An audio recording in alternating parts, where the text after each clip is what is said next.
δεδομένου ότι έχουμε εδώ τον Irfan, ο οποίος και δεν θέλω να το παίζουμε με τη μετάφραση και να ακούει από τη μετάφραση, γιατί είναι λίγο σπαστικό.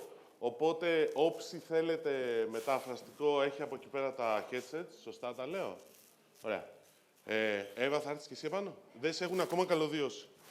Ωραία, να κάνω εγώ τις στάσεις. Λοιπόν, στο πάνελ. Ξεκινάω από τις κυρίες, αν και νομίζω ότι η Εύα, η Kaili δεν χρειάζεται πολλές στάσεις. Είπα να σε βάλουν δίπλα μου, αλλά να έχω πρωί-πρωί μια ωραία κυρία γι' αυτό, αλλά... Καλά. Λοιπόν, υπομενικό θα το κάνουμε. Τι κάνεις, Έτσι. καλά. Λοιπόν, Eva, I will switch in English. That's what I said before. So, Right. in order to make the presentation, Menelaos, you should come, I think, a little bit. Yeah, that's You, what you I are, feel like- you're in the far I'm end. at the very edge. I think he's the most nervous one. Yeah. Yeah, it's... Wow. Okay. So, we have Eva Kaili. She's a member of the European Parliament, head of the Hellenic S&D delegation in 2014, but I will split all that. Because you're here for blockchain, it's something that you're focusing on and you're doing a lot of stuff there, so we were going to talk about that afterwards. Irfan Sheik Mohammed is a serial entrepreneur, author, inventor, and philanthropist. He's currently the VP of Global Operations at Bloccelerate. I said that right? Okay. Which is a global venture fund for blockchain. They invest in blockchain startups and Series A companies and focus. I won't say all that. All the other you can find up in the leaflet in the agenda, right? So we have Dimitris Argirakis. He's at the far back end. Okay. He's the general manager of the Airport Hotel Basel AG. He's the president of the Worldhotels Association Switzerland, and he has more than 20 years of experience in the travel and hotel industry. If you are wondering why we have someone from the hotel industry, I think we have a very interesting some stuff to share about what you can do with blockchain in the hotel and generally the tourism industry. Menelaos Petrovas, he's the digital marketing manager of Airport Hotel Basel AG. He has multi-years experience in diverse set of industries, and he's actively involved with blockchain technology application in the travel industry. So we're going to talk about that in a few minutes. We have 40 minutes, right? Or less? Less. Okay, so I want to start with a question to the audience. How many of you believe that you understand what blockchain is? You really do? Okay. I'm one of the few journalists that people say that I understand blockchain. I really believe that they haven't really understood what's blockchain. Okay, so that's a fact. And so what I'm going to start, and I will start with Irfan and Menelaos, who are the more technical guys in this panel, is can you define blockchain? What is that? As simple as possible, okay? So just for the people that don't know, or say that they don't know. Okay, Thank so you for Irfan. thank you, Mr. Mallas, and thank you for putting me on the spot. Kaili Meras, everyone, and good morning. So, I mean, there's a lot of people I saw put up their hand when they say that they understood blockchain, which is actually quite surprising for me because when I started in the industry, I wouldn't see anybody knowing anything about the technology itself, which is a great thing. So a lot of people, of course, you know, I think I want to break the barrier about what blockchain is because it's always confused with cryptos. Just to put things into perspective, cryptos are just a use case. Cryptos or Bitcoin are one of the use cases of blockchain. So if we're all together here, let's imagine if we formed a human chain and we all held our hands and we started with a pulse starting from the person all the way to the left. And it moved through the chain of the people with their hands from one person to another. And each person would have a specific, unique sensitivity touch between each other. And that unique perspective each person would be feeling is what we call nodes within the blockchain. Just to put things in a very general term. So if we were to pass an information starting from that point, we formed a chain. And this chain would be sort of like immutable because each person have a unique perspective, unique sense of sensitivity to each other. And if that chain somewhere is broken, we would know and we would understand that. So just to keep things simple, I didn't want to go so much into the technical jargons. But yeah, that's what I think blockchain is, and what I think that, through that chain process, you could transfer anything. You could transfer a package, you could transfer an information, you could transfer money also from hand to hand. Thank you. Yeah, well, usually the audience that I'm speaking to, they're not very familiar with blockchain. They're mostly hoteliers. Here they said that they are familiar. And I know it is a great surprise, and it's very, very nice to speak to an audience that actually is so familiar with blockchain. I know it is a buzzword, right? I mean, maybe it is the most buzzword in the tech world. But with AI and IoT, that's well, that's true. But I mean, I think that blockchain is very, very famous due to Bitcoin, probably because many actually misconcepted with Bitcoin, and probably Bitcoin actually made blockchain so famous to the audience.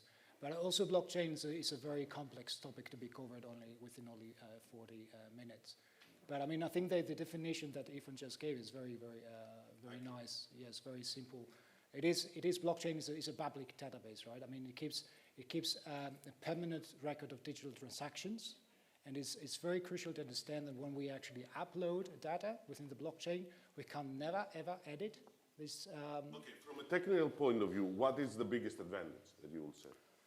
I think the fact that it's very hard to tamper the information that we upload. Okay. So it's difficult to change the information. That's what you're saying. And the fact that it's a decentralized technology, it's a decentralized ledger technology that makes it so unique, right? And that's why it's so interesting in all the business applications and in our daily lives and stuff like that. It is a technology that we believe that is solving a business case, for us at least. Fine. Then I will ask Eva here. What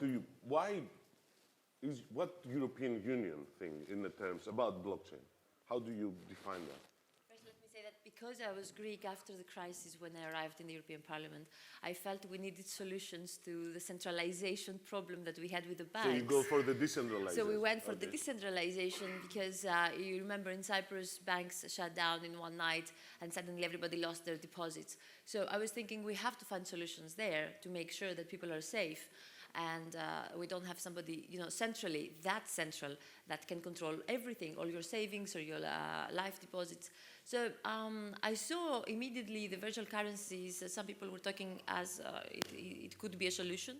So I went into the technology. I saw the infrastructure that was there.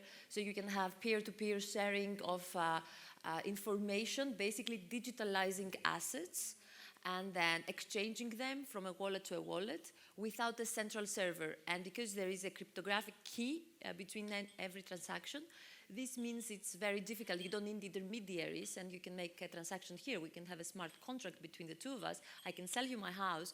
We don't need anybody else if there is a platform there, and it's decentralized. And this would happen immediately, super fast, with no friction, low fees, usually low fees.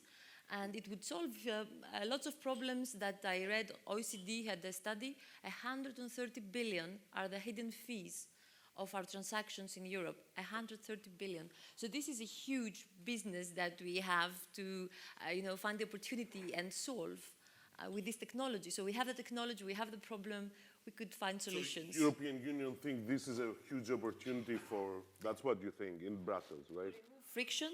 To use it for smart contracts and to automate procedures. We have huge bureaucracy, and now we're trying to use it in the infrastructure. For example, you can have, instead of a wallet that you make transactions, you can have your identity, and nobody can duplicate that because it's one decentralized platform.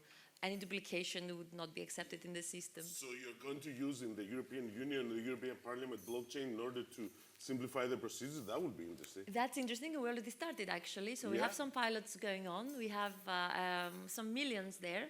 And we also try to use it for example, validation of certificates. Because, if you are here from Greece trying to work in Brussels and you have not all your degrees translate it, verify, take them there, and they have to verify them too. It's like a LinkedIn. I say I studied in Harvard, Boston, MIT, I don't know, Stanford. I have like 5 degrees. It happened actually with some politicians that they didn't. And so if this is not verified by the institution, then you cannot have it accepted, right? It's more easy. We want mobility. Dimitris, besides what here Eva was saying about simplifying the bureaucracy, which will be fine for me, what other applications have you seen in your daily life for blockchain, either in business or in daily life as well? Well, when I'm speaking about travel industry, Okay, fine, the but implementation and the. I think you have an opinion about other industries as well. Yeah, I think, but Let's I think start with because of other- the time, I think we're going to start. I'm going to Yeah, start from don't the worry. first thing.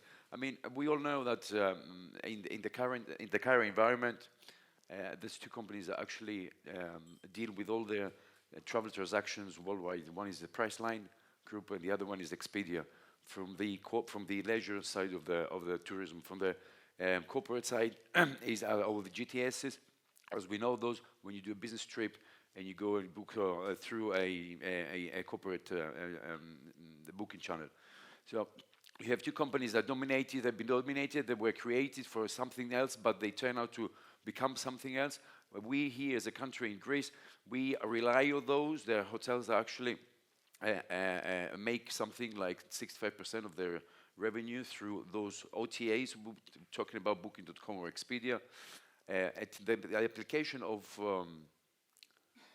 blockchain in the travel industry will be exactly what those guys said before. It will decentralize the procedure and it will cut out the media, which for a hotel basically will mean it's going to be left with a huge amount of money that now has been spent on commissions to put as a resources to elsewhere. Have you tried that in your hotels? There are some hotels actually that at the moment are testing some transaction tools.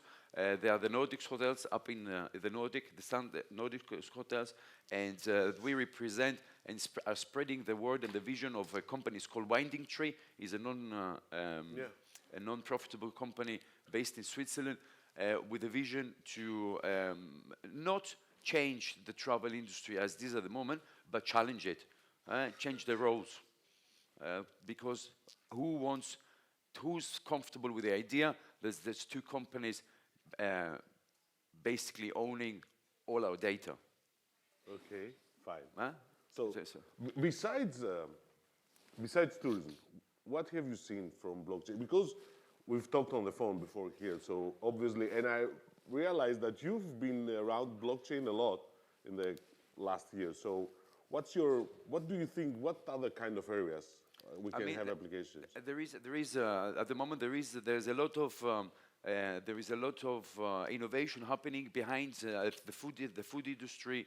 The food industry. Yeah, the food Can you industry. give an example? And Nestle is dealing with we're working on an API to cut down the effects or the immediate effects that the products can fly or can be produced in new markets and or receive new product information from erasing markets to the main offices back in Geneva, in Switzerland. That's one of the other one is you will never lose your luggage, for example, and never again if the ground handling companies like one of the major ones, Swissport, implements their idea of. That would be very useful. Irfan, can you give us a little bit more examples about, from your experience as an investor, of what we can do with blockchain in terms of real applications, either business or in our everyday lives? Thank you, Mr. Mallas. I think there are multiple implications. So if we are talking about the Greek perspective, so I see within the status quo about 11% of Greeks are still unbanked. Which means that about 1.1 million people approximately, it's a report from WSB that stated that this number of people are still unbanked. So blockchain could essentially come and play a critical function in this because you see blockchain fintech implementation, especially in the financial industry. There are more to it. So we can give an example of one of the companies that we have invested in. It's called iVisa. It's a Luxembourg-based. What it does is it uses geospatial data and combines blockchain to do agrofinancing, and it creates an agricultural marketplace. So blockchain has multiple use cases, especially in emerging economy. It is, we believe that within the next 10 to 20 years, blockchain industry is going to capture about $30 trillion worth of economy. And yes, that is what we believe, and that's based on the report and research done by Gartner, if anyone's familiar with it. At the same time, we believe that emerging economy can capture a lot of it. And so for Greece, there are other industries where Greeks have always specialized in, especially in the maritime industry, the shipping industry. There's a company from Greece that we have come across who are trying to do maritime insurance through blockchain, and it's quite interesting. And I think there are phenomenal opportunities also because Greece is strategically positioned in a region which we think is gonna peak in the next 10 years. I was going to ask that, to leave that for later, so I will leave that later, but we'll come back to that. But first I would like to ask Menelaos something, and then into the future. What do you believe in your, so as far as you've seen, are the biggest problems in implementing blockchain? I think, at least in our industry, is the misconception of this technology, and that people actually don't really realize how this is going to be implemented. They can't really see the big picture behind it. And when we talk about blockchain, the only thing that they consider is that they can actually exchange money. Whereas the applications that we are testing are having more to do with distributing inventory and carrying out with third parties that we pay a lot of commissions to. And yet again, I mean, in our industry, due to the fact that blockchain uses a very specific tech framework, and there are some certain regulations currently that not allow us to use full blockchain applications. And we cannot store sensitive data on blockchain. Right? I mean, we're going to have to use some kind of hardware model to do that. But this is the model that we're currently testing. We have certain data like personal data that we store in traditional way off blockchain, and we have other data, inventory, that have to do with inventory that we store on the blockchain. And then we have to find a way to connect these two in order to send this information to the customer, that being the B2B or B2C channel. So I think that, I mean, apart from the fact that first we need to communicate and educate the people that we're talking to in the industry as well about what really blockchain can achieve and how this blockchain technology can shape and form a new ecosystem that's going to be beneficial to the whole economy and not only a specific industry. We're also going to have to solve some regulation issues. Right? I mean, how are we actually going to be storing data, especially for hotels, that have to deal with GDPR, for instance? Right? I mean, now we have to follow certain regulations, whereas if we're going to move to blockchain, then we're going to have to see how this is going to be. So the question now is from you to Eva. What would be the regulation procedure from now on? Yeah, I mean, based on blockchain, of course, right? So, Eva. It seems to be connecting volatility of the prices also to the legal certainty, so we're trying to move very fast and to make sure that citizens know how they invest and how they use this technology. Because you can see everything now has the word blockchain next to that because it's a hype. And there's no blockchain there actually yet, but people use it. So we have to make sure that the people understand when they use blockchain. So legal certainty is essential. We are working now on the FinTech Action Plan for Europe, which means the recent years we are trying to have a harmonized environment for everything in FinTech. For example, crowdfunding. If you wanted to do crowdfunding for a small business, you couldn't pass the borders. There were barriers, and there were also digital barriers. So now we're trying to remove those. With ICOs, for example, which is an amazing application on blockchain, I can have an idea here, I can present it to you, and all of you can actually invest on from your mobile phone without going to the bank. You can invest in my idea, and I can automate the contract that I have with you if I give you equity or stocks or even rewards for helping me. And then if my business idea works, then immediately in your wallet you will receive what belongs to you. And you can claim that, or you can also transfer it to somebody else. So I think this is already an exciting example for ICOs, but we have to make sure that there will be certainty they will accept it, and there will be jurisdictions that understand the technology.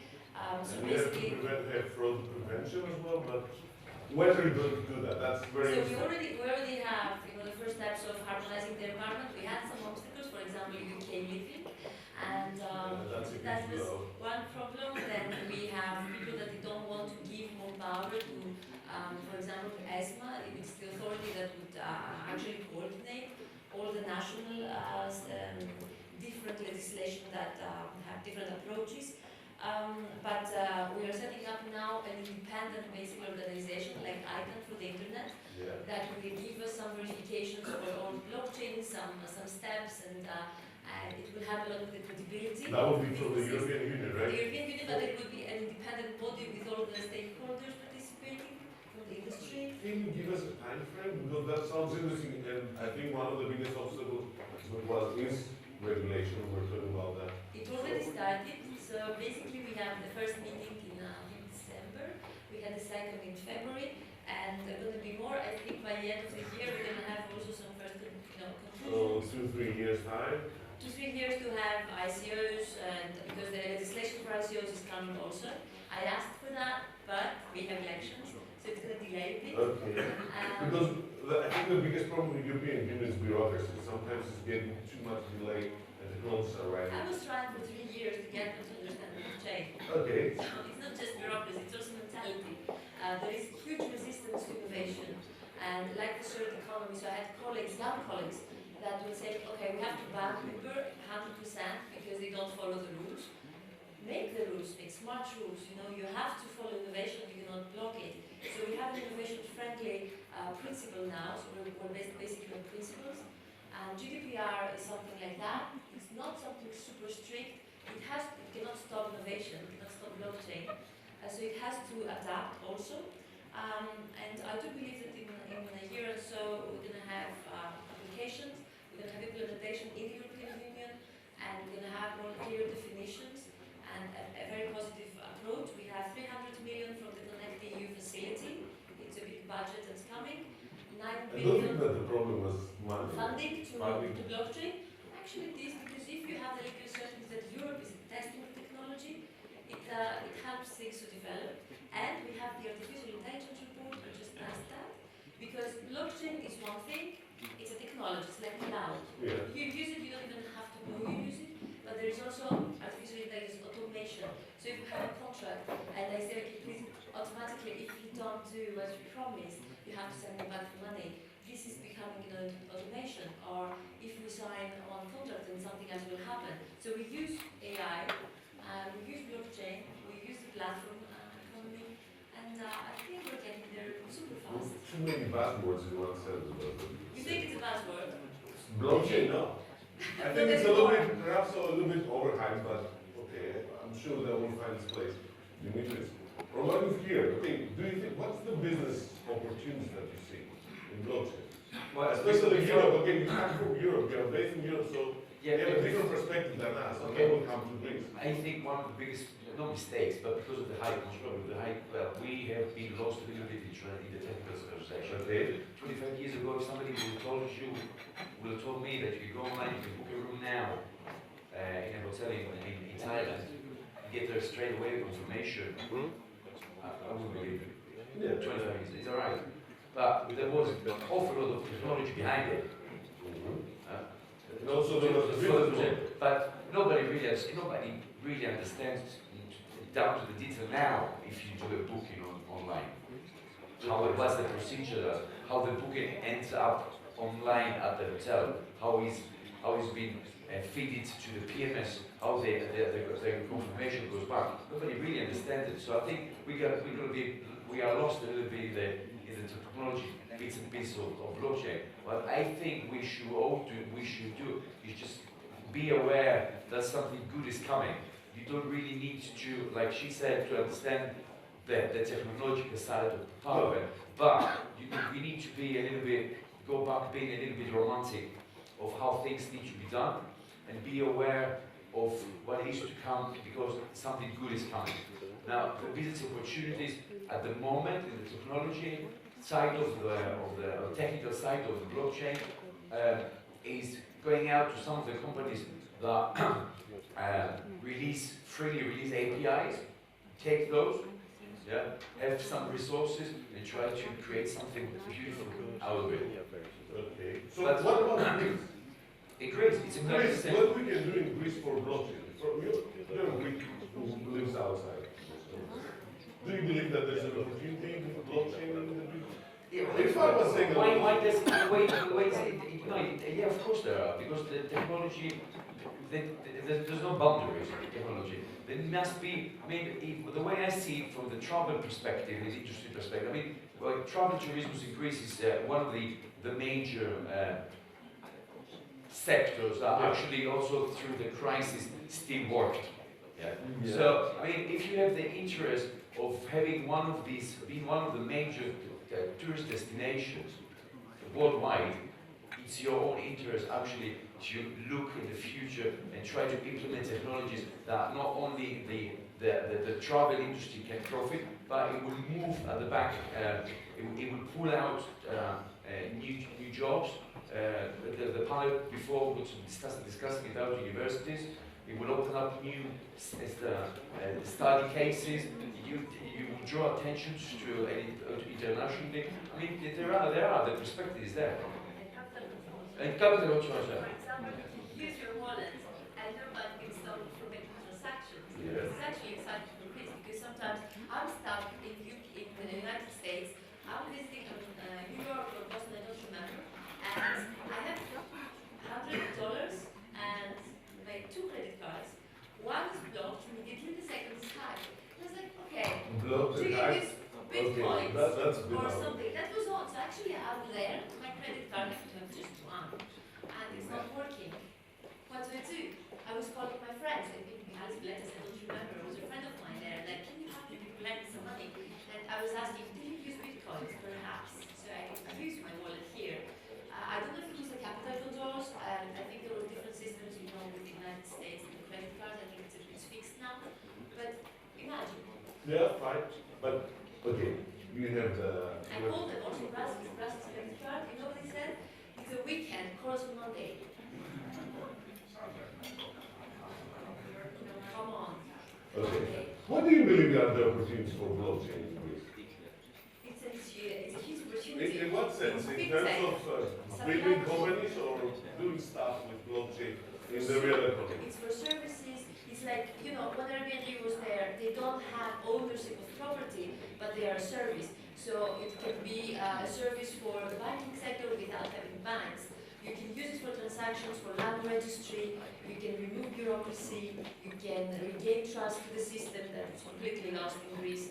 And I can give an example for the women we have here. Louis Vuitton is checking how to use blockchain to have authentication of each product you buy online, because you can buy it second use, and you don't know if it's a real one, an authentic one, until something's wrong and you go to fix it, and they say, this is worth nothing. That's very interesting. Yeah, that's what I say. I never believed that Louis Vuitton was going to Actually, use they blockchain. already they are testing the technology, and I can tell you about the supply chain industry, the farmers. They can remove a lot of friction, intermediation. They can follow their product in as I said, automation and blockchain. They don't need every time a different contract. They can understand exactly if a product is already sold, so they can go back and sell more things. And you're saving time. You automate. Actually, you're making a huge step ahead in to digitalize your economy. And when you have countries like Greece, you need it even more, because then you can catch up. If you're in Estonia, Maybe you need it less because you automate a lot of Yeah, things. but Estonia is also pretty smaller than Greece. Greece is. That's true, but we're not that big. Yeah, but also it's a term of mentality. So I'm going to. Yeah, I'm going to ask how you said that before about the Brussels. Same with the Greeks were. And they don't speak English. You call, it's So if Δώσω το τηλέφωνο, εδώ και είμαι στο questions we have time.